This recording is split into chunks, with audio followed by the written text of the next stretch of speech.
Hi there, Kaya Murthy here from Ventura Healing Center, where I work as a trainer in neuro-linguistic programming, a hypnotherapist, and an energy medicine practitioner. I'm also an astrologer.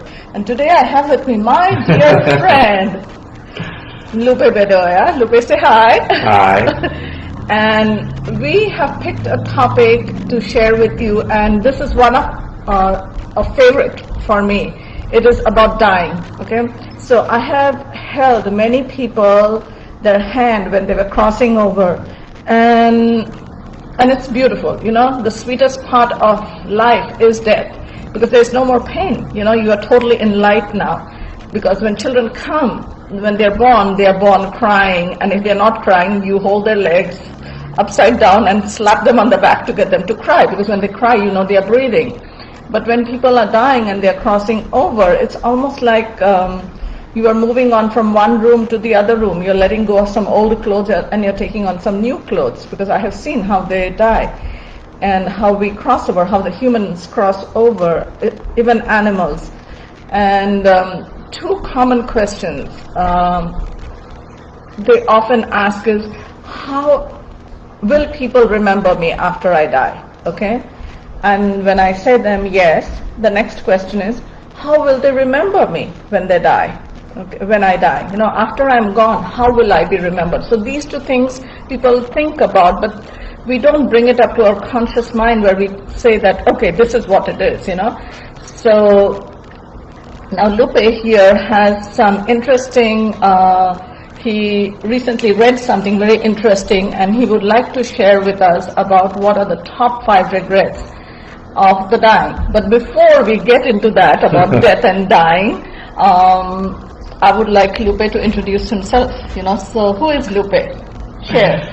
Hi. So for those of you that don't know me, my name is Lupe Bedoya. I'm a certified NLP coach and trainer, and I help individuals heal. I teach them how to take control of their life and how to empower them so that they can so they can achieve the goals that they want in all areas of their life. What else did you want? Well, so which special area that you help people with, you know? Because there's so many areas of your life. There's family, relationships, health, finances, career. So what brings you most joy when you work with your clients, you know? Well, when it comes to working with my clients, what brings me most joy is really just making a difference and really helping them achieve the goal that we set out to do at the beginning. Mm-hmm. Making sure that they've moved from the effect side of life to the cause side of life. So now they're in charge of their life, and now they know that everything in life is simply a choice. Mm-hmm. So basically what I'm hearing you say is you help people spiritually evolve, you know, grow personally, you know, with personal growth. That is your... Yes, you love to help people with personal growth. So growth is transformation, because the old has to die. The old has to die for the new to be born, and that is what Lupe loves helping his clients with. So tell me, why did this topic of dying mean so much to you now in your life? It means so much to me now, at least what we're going to talk about, because I had a breakthrough through my own personal development where right now I'm 32 years old, and through this breakthrough I realized that everything I had done up until this age, to this point in my life, I was doing it for everyone else. Mm-hmm. And so I could easily see myself, if I had not gone through the personal development or the spiritual development that I had and gone through this breakthrough, I could have seen myself lying on my deathbed naming every one of these regrets. Mm-hmm. And so I really consider it a blessing that I got to go through this breakthrough and really start living my life because of what I want and not what others want, or not doing certain things because it's what's expected of me, or to gain like love and acceptance from others, including like my parents. Yes, yeah, and that is big, you know, because as a child, you always want to please your parents, you know. You want them to be happy, you want them to be proud of you, you know, you want to be accepted by them. But this, as parents, because I'm a parent, okay, and I know tons of people who are parents, you know, and I have had parents, and I'm sure you have had parents too. And the first thing that comes up is, you know, parents try to live their dreams through their children. And when it is not happening the way they know best, then suddenly you're a disappointment, you know? Yeah. And then you live your entire life with a sequence of regrets, like, I wish I had, I wish I could, I wish I did, I wish, but now it is you're on your deathbed. So I'm really proud of you, Lupe, for seeing it now, you know, like, oh my God, this is, you know, and I know this is when in my early 30s too, I went through my major breakthrough myself. I'm like, who else will help me if I don't help myself? Who else can love me if I don't love myself? So let's get into the topic of first introduce the person and okay. Yeah. So the person that wrote the book, it's called The Top 5 Regrets of Dying. Her name is Bronnie Ware. She's an Australian nurse. And these are the overall themes that she got from working with clients, or working with when she was helping patients when they're on their deathbed. Yeah, so she was a nurse in the palliative care unit, and so that is like the last stage of our life. And these are some of her the overall themes that she heard from the people that she was working with, the ones that she was helping.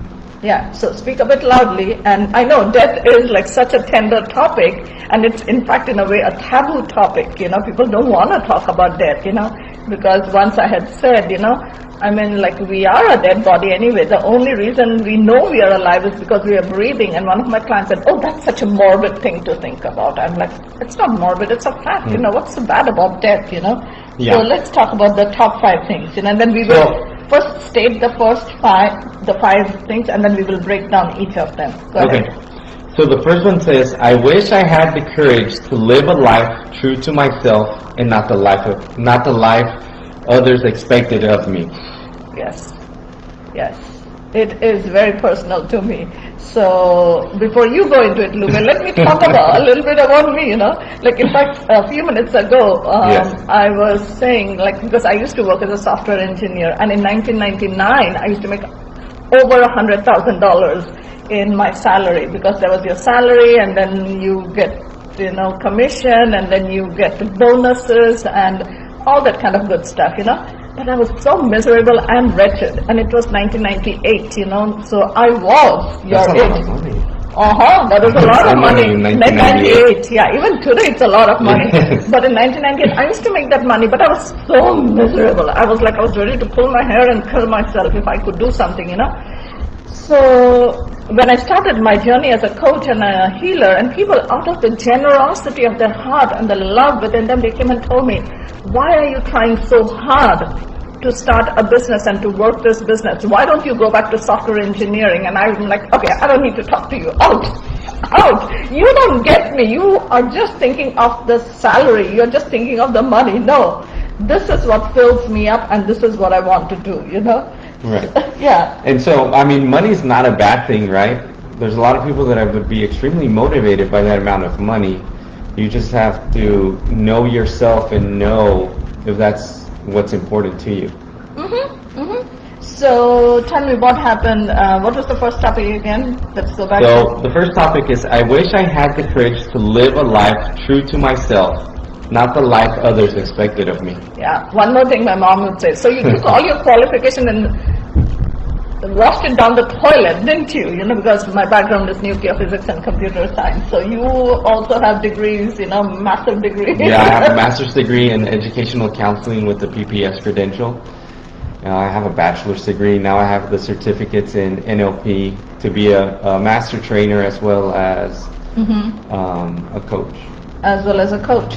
So now the dichotomy is like, should I go for money or should I do what I'm passionate about? And when you are passionate about something and you really do the work, you will get the money, okay? Because for 15 years, this is what I have done.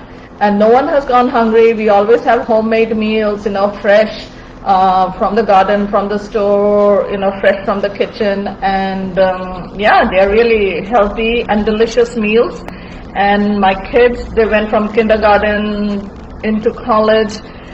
My daughter, she graduated from the university, and I did all of that just following my passion. Yes, I did not make $100,000 in a year, and I spent a lot of money in marketing and business investment and SEOs and continuing education units and doing all of that, but I have lived my life in passion. So that no one can say that I have any regret about, and I could do it only because of one thing, that I had faith in myself, you know? Yeah. And people buy into the stories of others. So, Lupe, my thing to you is, what are you going to do to say no to others and say yes to yourself? What are you going to do now? I'm putting you on the spot. You didn't think I would do this. No, right? I didn't think you'd do that. Yeah. How are you going to promise yourself now, right here live, is that you will not live that life of regret? What is that? Well, I feel like I already started to do that, because after I had that breakthrough, the first thing I did, which was very interesting, was quit my job.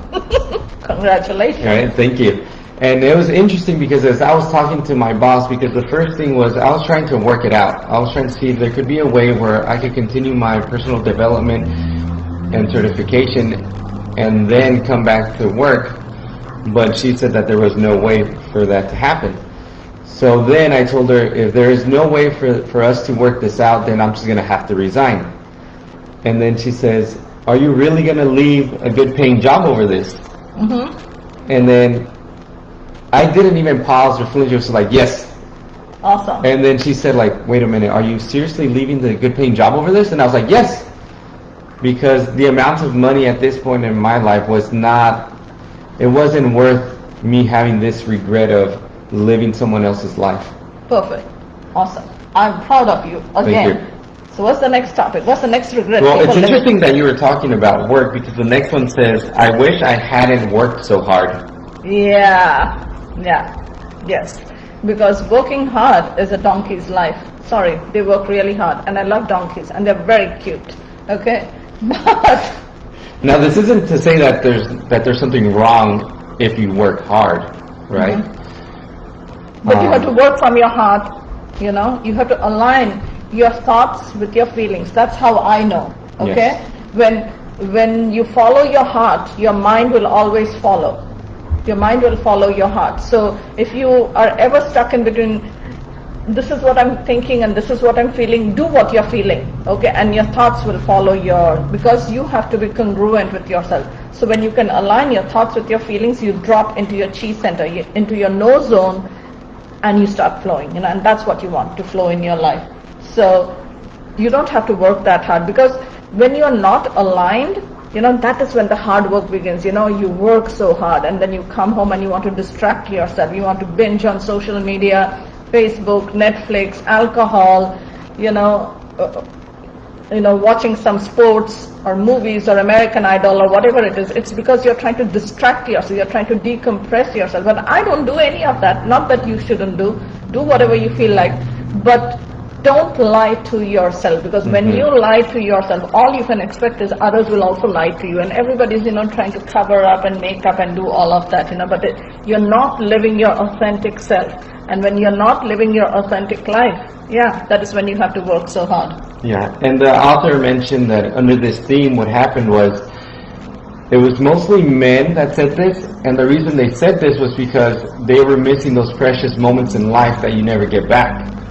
Because they were working so hard at that time that they missed those moments that are really what makes life worth it, meaningful. Worth it, yes, meaningful, because happiness is not the end goal. The path is happiness. Yes, absolutely, and that is what I have it written over. Really? Every journey in this world is a path to happiness. So every journey in this world is a path to happiness. So happiness is not the end goal. Happiness is the path. When you're not happy within you and you go looking for happiness, wherever you show up, that is where you arrive, So wherever you arrive, that's where you show up. And there's a saying, like when you go to the top of the mountain looking for your Zen, the only Zen you find there is the one you carried with you. So there was this old paradigm where men provided and women would put up, So a man is only focused on providing. That's my daddy. Oh, I provided for two families. I provided for my dad's family and I provided for my family.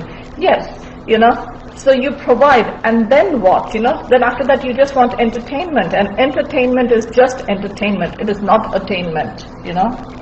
Okay. And so number 3 says, I wish I'd had the courage to express my feelings. This goes back to your heart. Speak your truth. Really? And then I was just going to say, being a man, a Hispanic man, I wasn't raised like that. So that is definitely something that I've had to first unlearn and then relearn and constantly practice on a daily basis. And it starts with myself. Yeah, it starts with yourself. Because if you ask people, thinkers, when we ask thinkers, what do you feel? They'll tell you, let me think about it. They want to think about what they were feeling. And I'm a Capricorn, okay? So as a Capricorn, we are just thinkers. You think and you do. You think and you do. You think and you forget to feel, And then how do you balance that out? But luckily my moon is in Cancer, which is a feeler, so I get to have the conversation between the thinkers and the feelers and get to the center, and then you get into the flow zone, you get into the no zone, and from there you get into the flow zone. And that's what I help my clients with, so I have too much fun, and Lupe does it too, so he has fun doing that. But it is being honest about your feelings. If you have to cry, cry. If you have to scream, scream. If you need to take a shower, take a shower. If you need to build a fire, and throw some garbage into it. People have Burning Man going on. It's not just for the yuppies, everyone can have a Burning Man in their backyard or in their porch, create something, burn it, you're done with it, So you can really live in that feeling place, And then the other thought that comes to mind when it says, I wish I had expressed my feelings, is not only being vulnerable and crying or being happy when you're happy, but also for me, it's like also being outspoken and speaking your truth. When you're not okay with something, setting your boundaries and reaffirming your boundaries. I would also consider expressing and boundaries, my feelings. Yes, and boundaries is a big, it's a pet peeve with me, because people have told me so many times, Kaya, you have boundary issues. Kaya, you don't honor boundaries. You have boundary issues. And I come from India, okay? I was born and raised in an Asian country where, everyone's business is your business. If you are sick, I will cook and bring food to your place, And if I'm sick, somebody else will do that for me. So we do not have boundaries, If someone else's kid is messing up and you see it, you call that kid and you tell them that they are being wrong, So that was the culture we were born and raised in. So when you come to America, and it's all about boundary, and people are so stiff, people are so stiff and so particular about their boundaries and the white picket fence. But really what boundary means to me, and it took me time to break it down, to decipher and, make it make sense for me. Boundary means where you honor, where you are compassionate towards yourself. You don't judge yourself.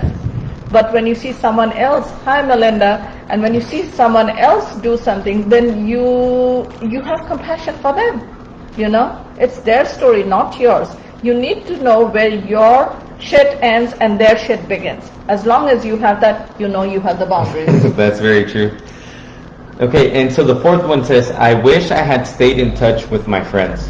Ooh. So I think that also goes with family and with my family, yes.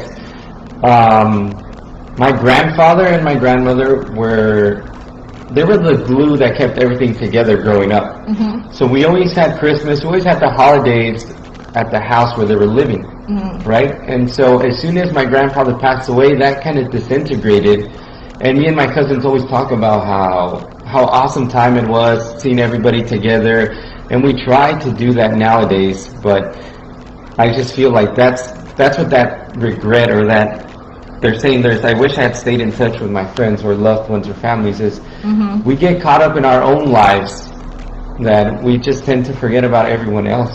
Yeah, and we always say one thing, oh, I'm so busy. Doing what? What are you busy doing? You don't have the time to, and everyone is on social media. Oh, I put that on social media. Didn't you see that? I'm like, no. talking about time. That reminds me of a story of a family friend. She came by. She was living next to us, and then she came by. She moved out, and then after a year, she came by, and she was like, "When are you gonna go visit me?" And I told her, "Oh, when I have time. I'll go visit you when I have time." And she said, "Well, if you don't make time, you'll never have time." If you don't make time, you'll never have time. Yeah, true. Yep. So things that are important for you, make time for that, because tomorrow never comes. When tomorrow arrives, it's already today. And those are simply values. That's a value system. Yep. Yeah. And so the last one says, "I wish that I had let myself be happier." As if you need permission to be happier. Well, it's just a choice. It's a choice. After I read that, I realized it's just a choice. Yeah, it's a choice to be happy, And again, going back to, happiness is the way. There is no way to happiness. Happiness is the way. You begin with happiness. And happiness doesn't mean, going shopping, going to Disneyland, going on a vacation. You wake up happy. You wake up happy, you live happy, and you go to sleep happy, and you wake up happy again, So that's what you can do. Oh, Gabby is here. Hi, Gabby. So anything else you would like to tell them before we wrap up? We have taken 20 minutes, but anything else? Oh, really? No. Yeah. No, I think I'm good. No, but okay. So tell them, how can people get a hold of you, Lupe? Well, you guys can send me a direct message through my Facebook, which is Lupe Bedoya. You can go on my Instagram, which is Loops, it's LOPZ_805, and DM me if you have any questions or if there's anything that you have that you want to work on. Yeah, just private message me, you are here live on my channel, or if you're watching this in replay, #replay. And just private message, just call us, and we would love to continue the conversation offline and make it specifically for you. And until next time, until inspiration strikes again, with all the love and light that is me, I humbly bow to the love and light that is you. Om, peace, amen, aloha, namaste. Bye. Bye.